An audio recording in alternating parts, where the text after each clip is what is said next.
the scripture each week. And so one of the things to consider today is that we know that Luke's gospel is written about 40 years or so after Jesus' death and resurrection, which makes it about 45 years, 43 years maybe, between the time of, during the time of Jesus' life. Likelihood is that Luke did not know Jesus at all. In fact, if you read the beginning of the gospel, it says that he has listened to the eyewitnesses and put together a narrative of the events as the witnesses gave to him, but because of the change in audience, right, from the audience of Jesus, which was primarily a Jewish audience, to the audience of Luke, which is now primarily a Gentile audience, that he has to tell the story not as a historical chronicle or documentary of Jesus' life, but rather as a story that's going to enrich and enliven and strengthen and nourish the faith of his community, not the community of Jesus anymore, but his community. And because he receives things from the eyewitnesses, we all know, right? I was trying to think of several phrases, and I don't know why this one popped into my head today. A stitch in time saves 9. How many of you remember that one, right? Well, where does that come from? Nobody knows, right? It's lost in the mysteries of time somewhere. Well, my grandmother might have said it, but who gave it to her? She didn't create it. It came from somewhere before her. So sometimes how it gets transmitted to us is lost in time. We don't know where it comes from. So there are pieces in the Gospels, all 4 Gospels, that there's a remembrance of a saying of Jesus. Like this, the first shall come last and the last shall come first. That's found in all 4 Gospels, interestingly enough. But how the gospel writer makes use of something that Jesus said is up to him. And so he puts it, Mark puts it in one place, Matthew in another place, John in another place, Luke in another place. Meaning they don't know when or where or why Jesus said it. They just know that he said it. And so they're free to make use of that for their own purpose, not for Jesus's purpose anymore, but for their own purpose. And so what the gospel writers have to do, because think about it now, this whole Advent season and what we will have for Christmas and the subsequent weeks, the gospel writers weren't there for any of those events. So what happens in the way that they're going to tell the story? Well, any one of us, right, given family as they do it, if you've ever had one of those family gatherings where you do some remembering back of where you were back whenever, what's the odds that every family member is going to have exactly the same remembrance of that event? Probably 0. But each one has a piece of the information, right? But each one has the memory as they remembered it and kept telling themselves over the few months or years, whatever it might be. So it takes on a different shape each time it gets told, right? And that's how the Gospels work, each time it's told. So what Luke does is he makes use of Mark's Gospel as the foundation for telling his story of Jesus. The problem is that in Mark's Gospel, guess what's missing? The birth stories. There's no infancy story in the Gospel of Mark. It just begins with Jesus' ministry. So by Luke's time, people are asking questions. Well, where did Jesus come from? Well, who was his parents?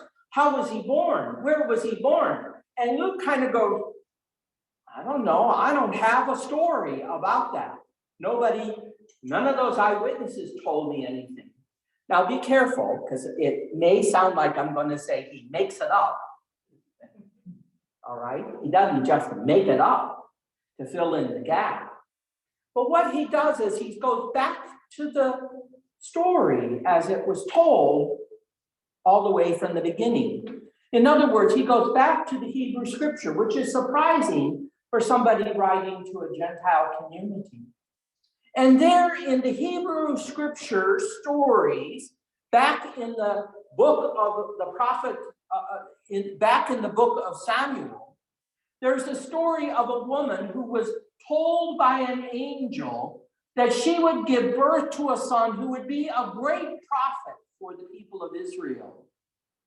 The problem is that she is unable to have children, that she's barren. And she prays and she prays and she prays, and she's still barren. One day she's in the sanctuary and she's praying, and typical to many of these stories that are told about women in the Hebrew scripture is that there is a man off to the side, and he thinks that Hannah is the name of this woman, that Hannah's drunk. Because all he sees is her making prostrations and profusely crying, and doesn't know the pain in her life, the emptiness in her life, that for all that she wants to have a child, she's unable to have a child. He doesn't know that, but she knows this. Finally, as the story comes to an end, she gives birth to a son, and it is the prophet Samuel, ancient Samuel. Sounds a little bit familiar, doesn't it? And that's exactly what it's intended to do. As Luke tells the story, if you go back a little bit to the story of how Elizabeth and Zechariah get the news that they are to bear a son. And Luke tells the story that Elizabeth and Zechariah are barren. And no amount of effort seems to produce a child on their behalf. Until finally, as the story unfolds, that God sees their sincerity, their honesty, their longing, their faithfulness, and a son is given to them, and they name him John, and that's John the Baptist. So that behind the story, as Luke tells it, is this story of Hannah. So that it's familiar, especially for the Jews in Luke's community, that they're going to remember that. We Christians barely remember much of the Old Testament. But for Luke's community, they remember it. The memory is strong.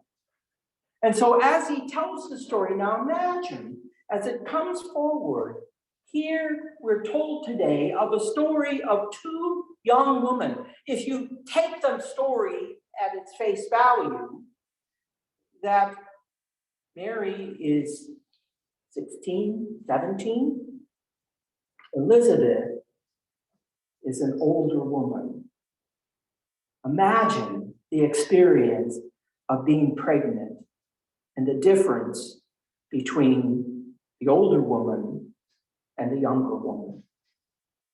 Now, I'm going to save part of this story for my Christmas message, because to be honest with you, I'm always uncomfortable as a man, and mostly as a man who grew up in a celibate community of being a priest, talking about pregnancy, birth, and the experience of giving birth, as if I know anything about that at all. So, having said that, I'll save some of the message. You all will have to listen in for the Christmas message to get this story, all right? In any event, Luke now tells this story. Well, first of all, let's just consider the story itself.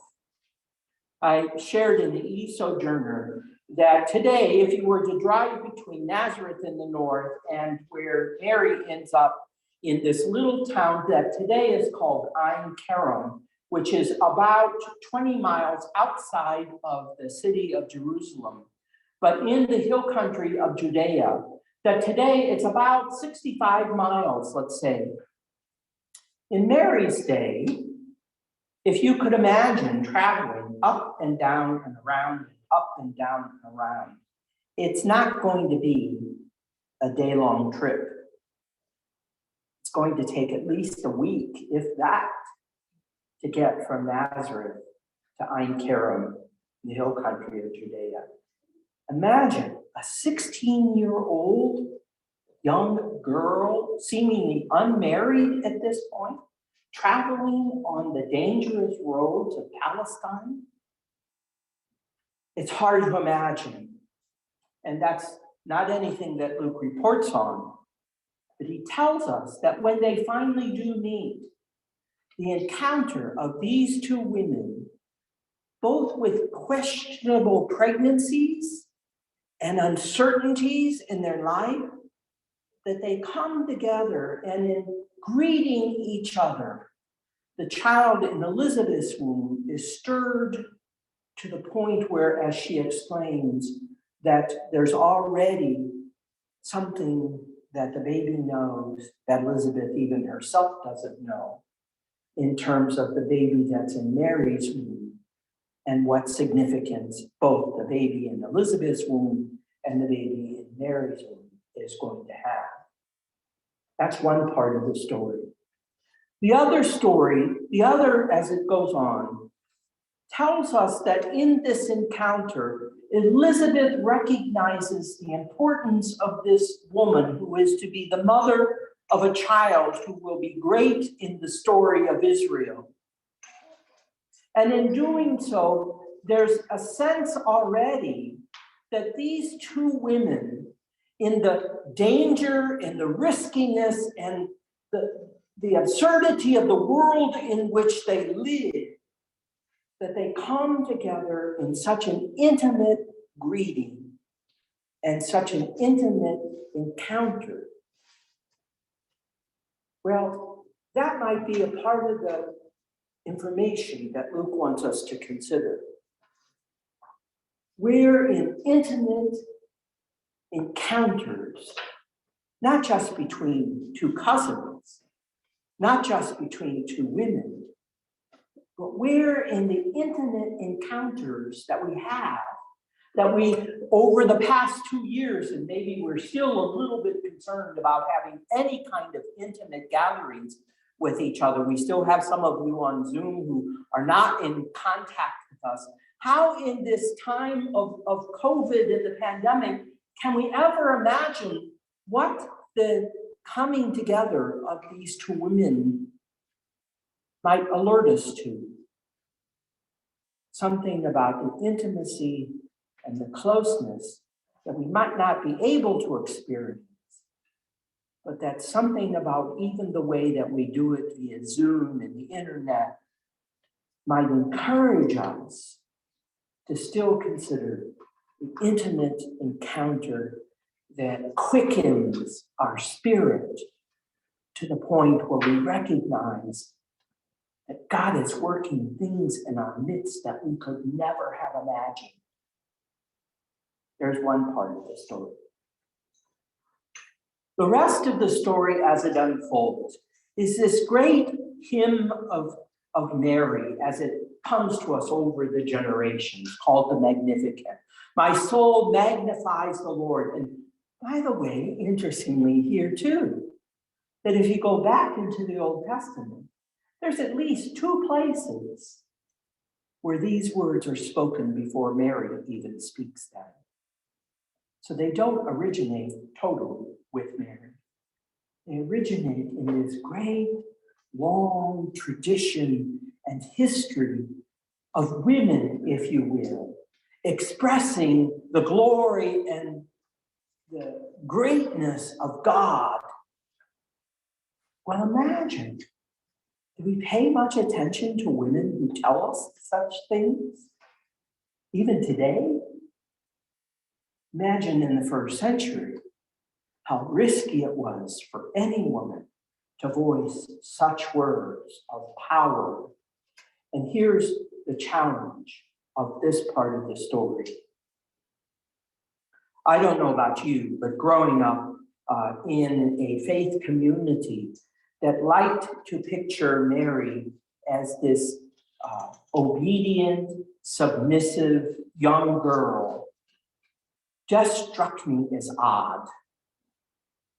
And it struck me as odd Because through the history, if you see any of the artistic representations of Mary, do you ever see Mary age in any of the representations?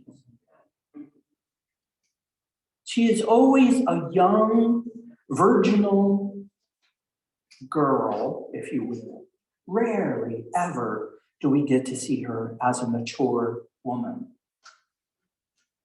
I tell you that because it might be the institutional way of keeping an image before us that never is able to recognize the power of this woman and her voice on an equal basis with the voice of men.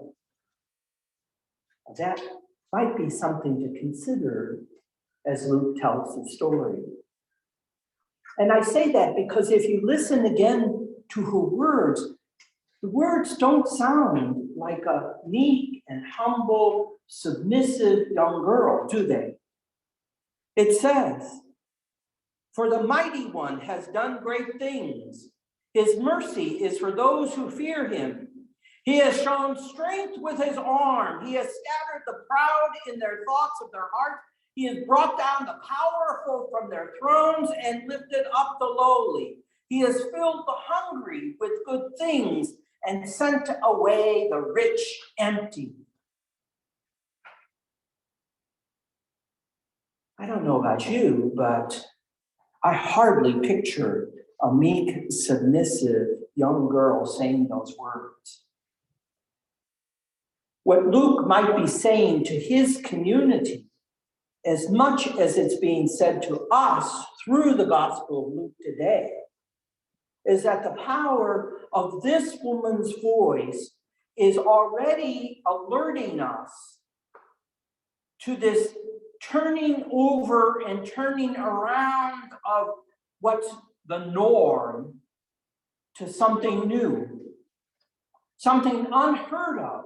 But if you look at the story, you'll see that there have been plenty other instances, whether it was Sarah in the Abraham and Sarah story, who was barren and yet bears a child, Hannah, who is barren and yet bears a child, Elizabeth, who is barren and yet bears a child.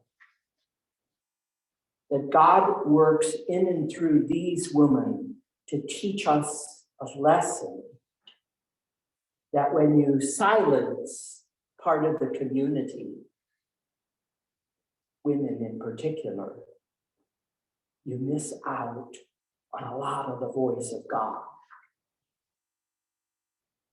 And so this woman, Mary, already says that God is working through me, a woman, imagine that, to bring about a new norm.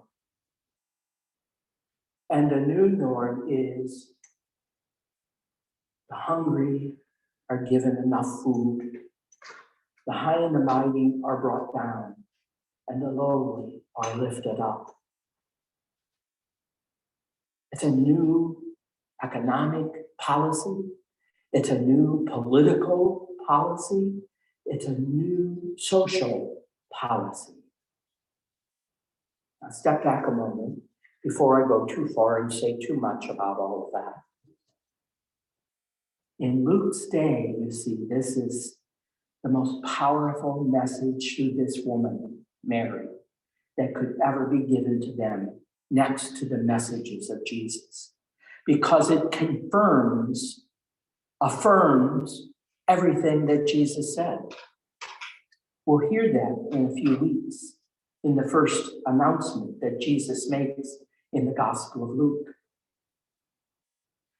It affirms and confirms that what we are about as followers of Jesus is not conforming to the norm that disempowers, that oppresses, that enslaves, or silences the voices that need to be spoken, the people that we tend to ignore,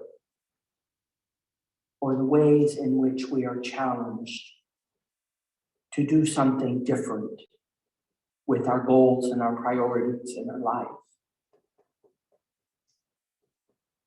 The final words of Mary, it says, and this is in remembrance of God's mercy.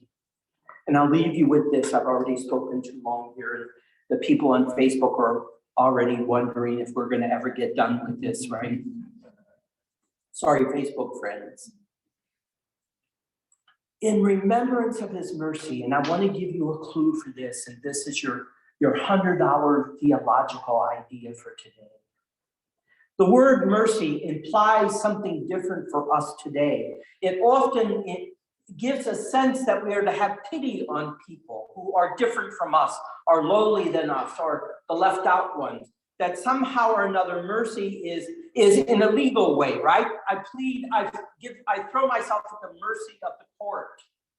So that somehow or another, in feeling sorry for someone, I'm going to get something lighter in terms of a sentence. That's not it at all. The word mercy, if you go back into the Hebrew word is rahmin. Rahmin. And the Hebrew word is womb. Womb. It's found in the prophet Hosea, that when God is ready to say, I'm done with you people of Israel, the text in Hosea says, and in me is stirred, here's the phrase as it gets translated, in me is stirred my womb-like mother love for you. Isn't that's very different than mercy, isn't it? Because it's always the idea that God's love is so powerful that even our insults and our rejection and our turning away from God doesn't change at all God's womb-like mother love for us. There's nothing at all that changes that. You all know, especially mothers, and I believe fathers can get to know this too. My mother, I was in college and I came home late and she was waiting up for me. And she said, where have you been? I had the nerve, as only college students sometimes do. I said to her, none of your business. And in the dark, she pointed her finger at me, as only mothers can do. And she pointed her finger at me and she said, you know what?